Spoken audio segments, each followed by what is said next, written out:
Well, at least we have X-Men Origins Wolverine to look forward to.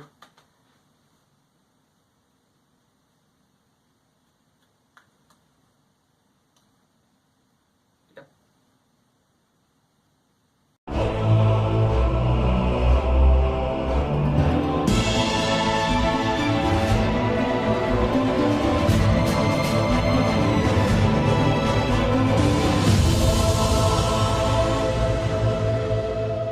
Hello, ladies and gentlemen, I'm the friendly film fan Jacob Jones coming at you with another X-Men review leading up to X-Men Apocalypse. Again, I don't know if I'll be able to get all of those reviews done before X-Men Apocalypse comes out, being that it kind of comes out tomorrow or today, depending on when you're watching this. This is the third review in the series, and we are reviewing today X-Men The Last Stand. Now, I have held up like all the X-Men movies up to this point because I own them, but I don't own this one because I don't hate myself. So, this is a spoiler-filled review, so there are going to be massive, massive spoilers ahead. If you haven't seen The Last Stand and you don't want to know spoilers, then don't watch this review.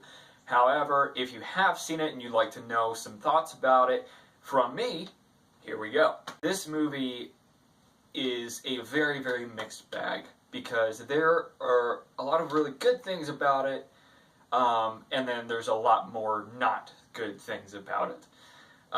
And we'll get into that as the review goes on. So we opened 20 years ago in the past, and Charles Xavier and Magneto are visiting Jean Grey for the first time. They're trying to recruit her to come to their school. I did not like the child actor that played the young Jean. Didn't seem very in tune with that character at all. She shows off a little bit of her powers, except like two people in the neighborhood take notice of the fact that all of their cars are floating around like above their houses for some reason. Anyway, so we have that scene, which is nice. I don't understand why Magneto and Xavier look the exact same as they do today that they did 20 years ago. Not really sure why that is. Then we flash back to 10 years ago, and we get to see what is a really cool opening, especially for an X-Men movie. We get to see Angel, or the kid who plays Angel anyway.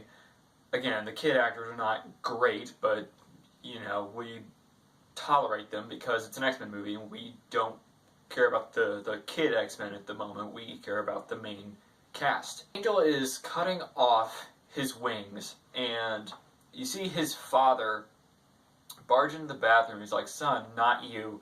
He's like, "Dad, I'm sorry." And you see all this like bloody knives and just shaving equipment.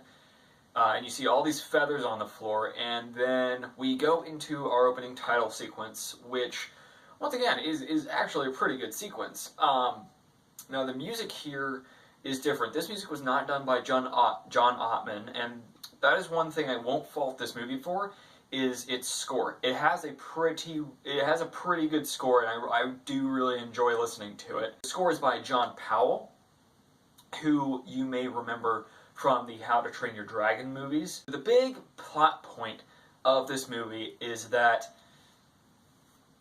the government, or whatever agency or whatever, has developed a mutant cure, a way to suppress the mutant X gene permanently, as Hank McCoy puts it. They found a way to cure the mutants, and of course, you know, they're all like hearing about this from Hank and that sort of thing. And Hank McCoy, aka Beast, played by Kelsey Grammer in this movie, is also one of those saving graces that just, it makes the movie a little more bearable.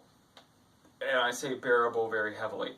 And, of course, conveniently, Rogue sees it and is like, "Is it true they can cure us?" And Storm is like, "No, there's nothing to cure." You see these clashing personalities. It's kind of cool, except the performance from Halle Berry is just, like, a little off. Like, there's this one line that she has when she's talking to Xavier. She's like, "There's something you're not telling us." And we never find out what that is. So, okay. I guess that's that, then. Government has captured Mystique, and they are holding her. They're holding her in this mobile prison. And she, they have these, like, handcuffs on her, they're holding her. She transforms into the president, transforms into this little 9-year-old girl. My question there is, when she transforms into the little 9-year-old girl, why do her wrists just not, like, slip through the handcuffs?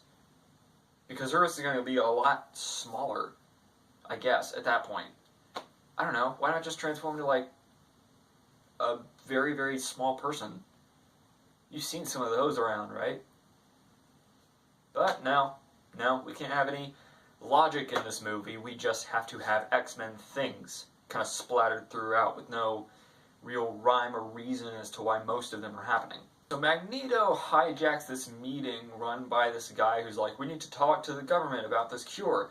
So he hijacks this meeting and forms the Brotherhood of Mutants, which is basically a giant army dressed like Hot Topic employees that are going to go to the site of the cure and wipe it out and wipe out any human beings that stand in their way. There's this mutant that can sense mutants in a room and their powers, which is really convenient for Magneto when he needs to locate Mystique, so there's that. So the president decides, hey, let's place all these guards around the facility where the cure is being held. The cure is from this mutant, actually. The source of the cure is a mutant. And his power is when you get close to him, your powers disappear. So that's, it's pretty cool. But they never really utilize that in any sort of way that matters that much. I mean, there's a thing with Juggernaut a little later on, but just some of the dialogue in this movie... My thoughts on this movie are as all over the place as this movie is. I don't think it's an awful, terrible movie. It's just not a very good one. Again, there are some things that really work, like Hugh Jackman's performance as Wolverine. Again, Patrick Stewart, Ian McKellen as Xavier and Magneto. They really work. Their performances are very strong. They're fantastic in all of the X-Men movies that they're in. So Magneto goes to get Mystique out of prison. It holds a couple of other mutants too, but we don't know that until Magneto goes to get them because we need a big introduction. Anyway, he goes to get her out of this mobile prison. Surprise, surprise, they're trying to keep Mystique in a mobile prison away from Magneto that is entirely made of metal. They know he controls metal, but for some reason that little plot point was just like not divulged to the filmmakers at all. Doesn't make sense.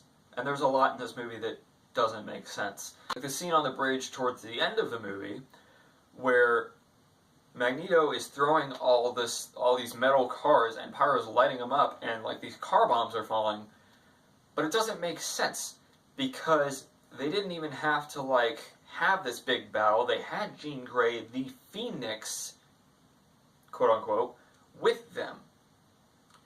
And she did not do anything. She just kind of stood there, doing nothing. That is not the Jean Grey that I know from X-Men 1 and 2. I don't know what that was. That was bad writing. That and the fact that there is all this metal on the island. There's all this metal. And Magneto proceeds to manipulate none of it. I don't think he manipulated a single piece of metal that was actually on the island before he moved to the bridge. I'm not even kidding. Like, I watched this movie very, very closely last night. It was really late at night, so I had a laser focus because I'd stayed up so late. And after he moves the bridge, the only things he really uses are the bridge pieces and the cars that are on the bridge. There's like light posts that are hanging there. Wolverine takes one down with his claws. That's metal. Magneto, you could have used that in like one way or another. Also, isn't there metal like in the hospital? Anywhere in that hospital? You could have used that too. Maybe. I don't know. You moved a San Francisco bridge, so why couldn't you just use the metal on the island to do most of your dirty work before you had to sacrifice like all of your Brotherhood of Mutants or whatever? There are some pretty cool moments though, like we get to see Beast in action. Angel, by the way, is a completely wasted character in this movie. Like they have him for the opening scene, and then he disappears a little bit after that, comes back, decides not to get the cure, disappears, conveniently, he just leaves the movie for the rest of the runtime until he needs to hear that his father is going to be on Alcatraz, where the source of the cure is, when the big battle takes place, so he can go and save his dad. Most of the things in this movie, I mean, there's a lot that happens because of bad writing, but there's also a lot that happens because of just sheer convenience of characters being placed in one place or another. Oh goodness, this movie. They killed off Scott. They just kill Scott Summers like 15 minutes into the movie. You don't get to see Cyclops anymore. Sorry about that. Not that you, like, were super attached to him already, but it's not even a sad death because they kill him 15 minutes into the movie. You don't get to really feel anything with him. Jean Grey comes back and kills him. This is not the Phoenix Saga. This is not the Dark Phoenix Saga. Now, I don't read comics, so I'm not exactly sure how it was meant to go exactly, but I have heard from every single person who has ever watched this movie and read or watched that storyline play out on a different medium that that is not the Dark Phoenix Saga, and that's not how it went. Like, Brett Ratner apparently completely butchered it. So I did a little reading up on it, and yeah, he did. Completely butchered the Phoenix Saga. So, I don't know if we're ever going to see that storyline play out on screen. I mean, he was hoping that we would after watching X-Men 2, but I guess not. There's this plot point in the movie where when they break Mystique out of prison, Mystique steps in front of Eric whenever one of the guards that they were beating up or whatever, when they were breaking her out of prison, tries to shoot Eric with the cure. So Mystique steps in front of him. So, well, now she's depowered, so you don't get to see Mystique fight anymore. You don't get to see Cyclops. You don't get to see Mystique. And Charles dies because Jean kills him by displaying her, like, Phoenix powers in an action sequence that is literally so convoluted and ignorant of its own writing that it literally just feels placed in there just so we can kill Charles. That's why it's placed in there. It doesn't feel like there's anything of stakes going on except we're going to kill the professor and we need to have some sort of action scene to do that. Simply put, this movie has some good elements, and I'm probably not going to think of all of them right now. There's a lot of spoilers in this review, but I can't go through it narratively because the movie is as jumbled as my thoughts are right now. It's not very well put together. The writing is not good. The direction is worse. Like, there's this shot at the end where it pans up to, like, a bright blue sky. It's like you might as well, like, be writing the end up there in, like, white Lucinda calligraphy or something. It's such a cheesy ending to this, what should have been one of the best movie trilogies just ever put together. It's not. Anyway, guys, those are kind of some of my thoughts on X-Men 3. It's just not a good movie. It was a very big disappointment to the other two X-Men movies. We could have had a great X-Men trilogy, but instead we just have a great 2 movies and then a disappointment of a third. And now I have to talk about X-Men Origins Wolverine in the next review. So, we'll get to that, I guess. I am going to give X-Men The Last Stand a 5.8 out of 10. A 5.8 is the highest I can go.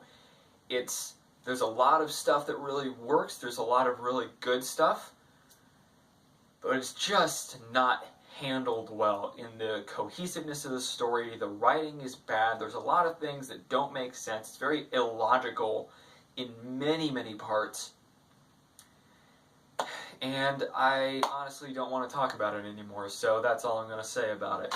Thank you so much for watching this review, guys. I hope you stick around for the rest of this review series because there is a light at the end of the tunnel. First Class is coming, but we have to get through Origins Wolverine first. Again, thank you so much for watching. I'm the Friendly Film Fan, and I will see you next time.